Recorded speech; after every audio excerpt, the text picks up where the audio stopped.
So when you look at the median income for residents in the city of Tamarac, it's approximately $48,000. When you compare that to the median income of residents in Coral Springs, which has more of a balanced demographic, and Plantation and Sunrise, business owners look at that and they say, well, I want to be in Coral Springs, or I want to be in Sunrise. So as mayor, we have to do a better job of attracting businesses that will target our demographic, and we still have a large portion of our demographic as seniors. So what have we done? We are expanding what's called the medical mile. So on University Drive, where Woodmont Hospital is, we're attracting more medical related facilities. We just attracted Chen Medical Center to Tamarac. So a business audience that's going to be able to cater to more of your needs. Amazon, it's great to have them. It's great to have a company that's going to contribute to the tax base. Unfortunately, even though they pay $15 an hour, that's not a lot of income.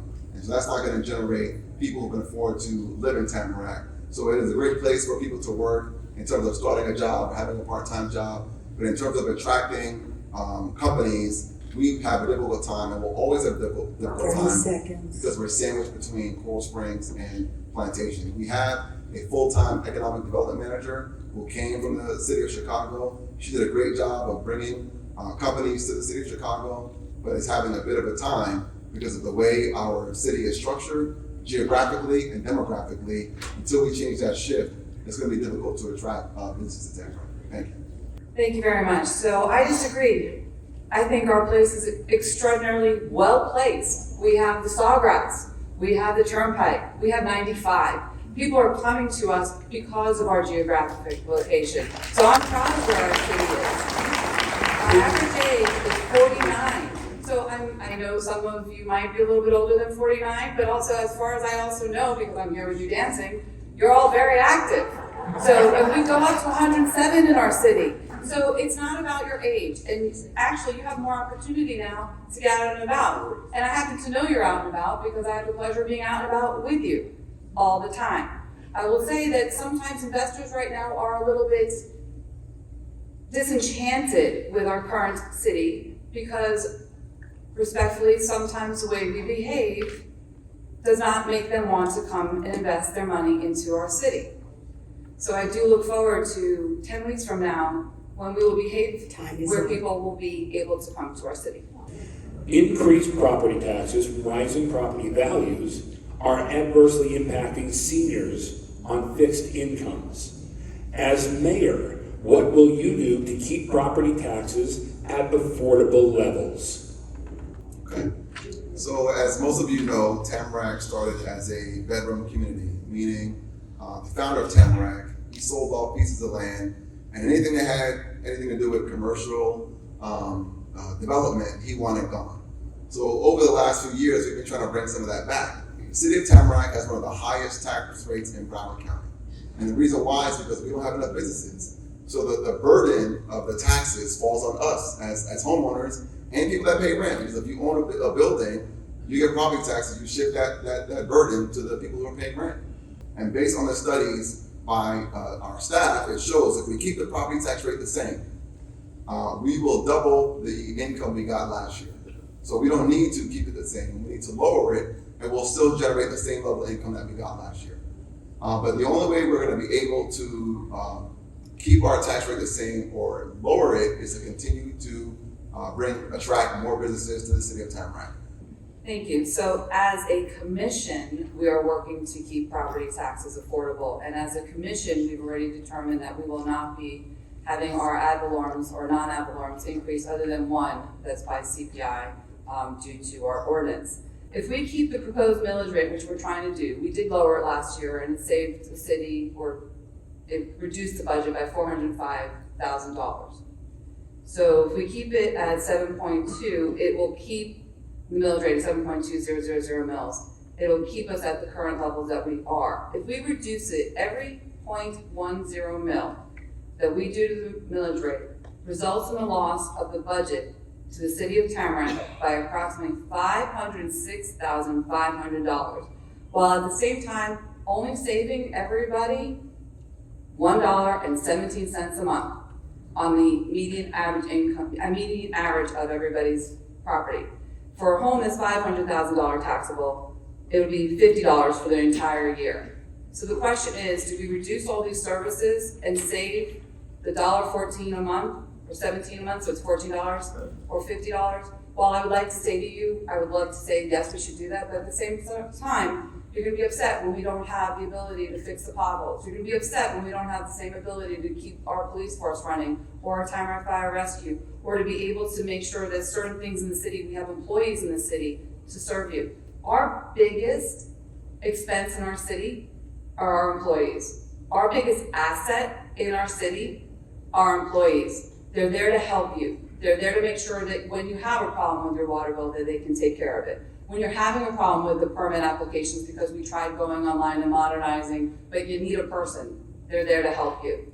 Also, the ability, the past couple of years have been incredible. We all know it's COVID. We've all been trying to get out of COVID. And the reality is COVID stopped the world. COVID stopped supplies. COVID stopped people being able to go to work or people wanting to go to work because they have every right to be concerned. Considering the many benefits of having a casino in your neighborhood, how do you feel about Tamarac having a casino?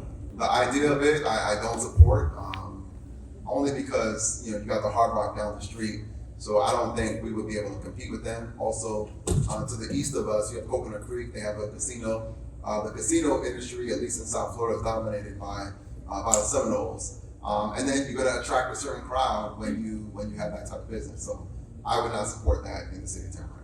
Basically, we do have a casino here in Tamarac. It's called Bingo Night. I've been here.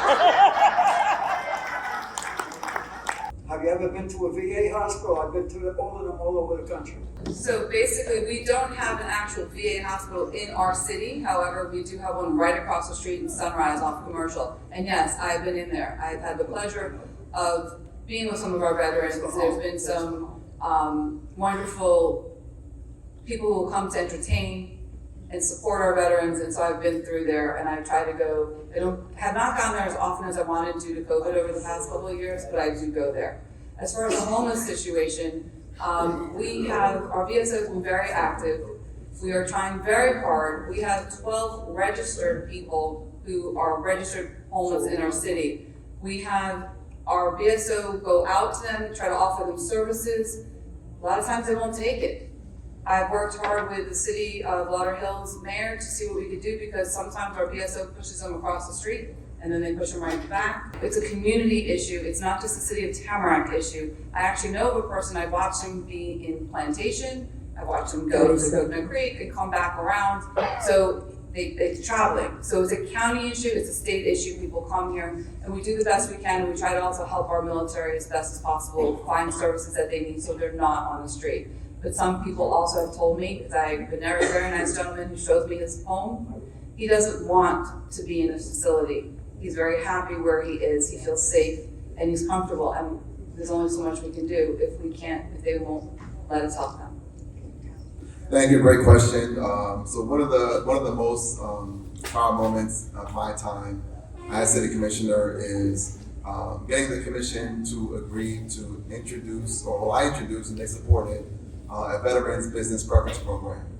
So we know that people hang together based on something that they have in common. So if you go to a Brazilian restaurant, you expect to see Brazilian people. You go to a Jamaican restaurant, you expect to see Jamaican people. Veteran-owned businesses, most of their employees are also veterans because they understand each other, they know each other, they have a common bond and a common experience.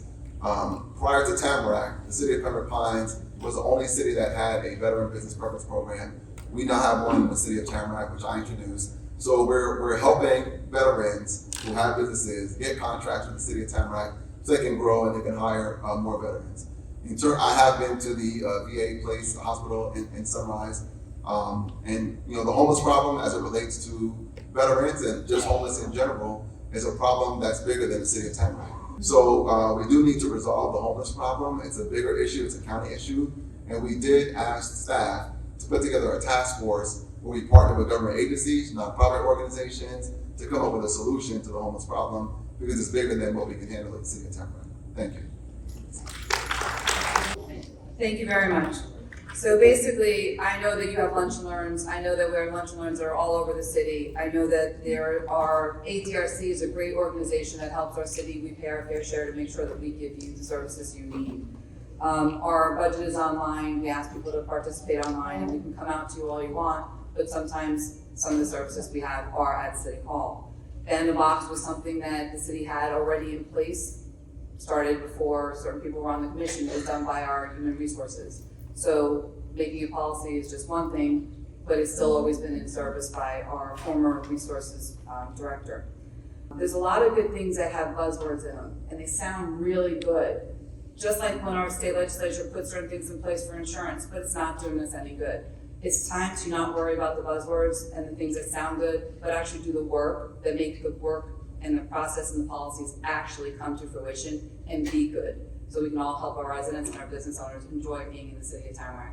Basically, I look forward to just being able to represent you, continue to listen to your needs, continue to be active among you, and work to serve you. That's really what I want to do. I enjoy the life of service. My number is, I always get texts from you.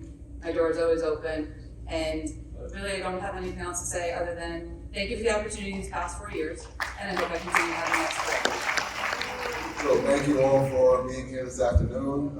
Again, thanks to Brian and Joe Heller for putting this together. I appreciate everyone's time, and I hope you have more information now that arms you to make a better decision in November. And I hope that selection is me. So just want to cover and highlight what I accomplished over the last 3 years as the District 2 Commissioner and Vice Mayor. So we talked about taxes, and we talked about increasing the revenue in the city of Tamarac. One of the first things I did in the city was implement a local business preference program so that we can help grow our local Tamarac businesses. We spend about $35 or $40 million a year helping other counties, other cities, other states grow their business. We do have some businesses that can provide services in the city of Tamarac. We need to give them the opportunity to win those contracts and support our city. I talked about the Veterans Business Preference Program earlier, and we also passed a small business preference program so that we can grow our local economy in Broward County. Regarding crime, I asked the commission, and they approved banning the box. What does banning the box mean? That means if someone has a criminal record in the past, and they've changed their life around, and they want to work a real job, they no longer have to check the box that says I was a convicted felon. Because when you do, you're automatically eliminated from the process. And what that does is that forces that person right back into a life of crime, because he tries to get a job, and he can't get one.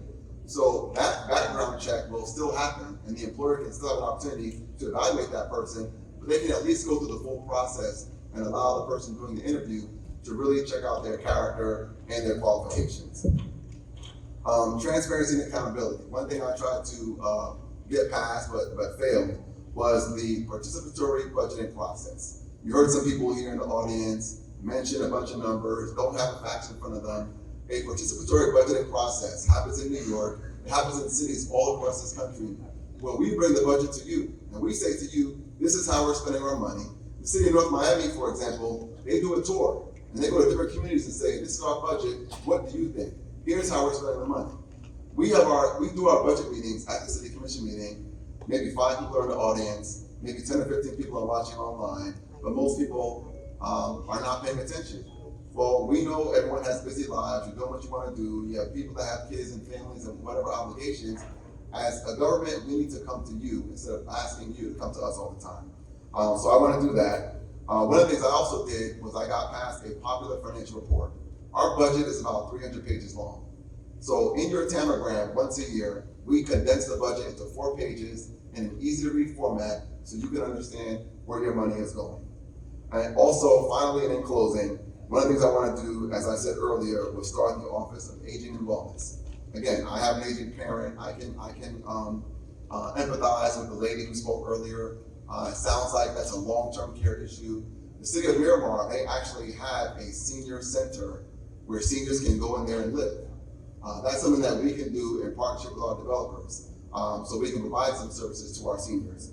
I also am working on a partnership with Florida Blue. Florida Blue has an actual facility at the Sawgrass Mall, and they want to be able to come here and provide some services to our seniors.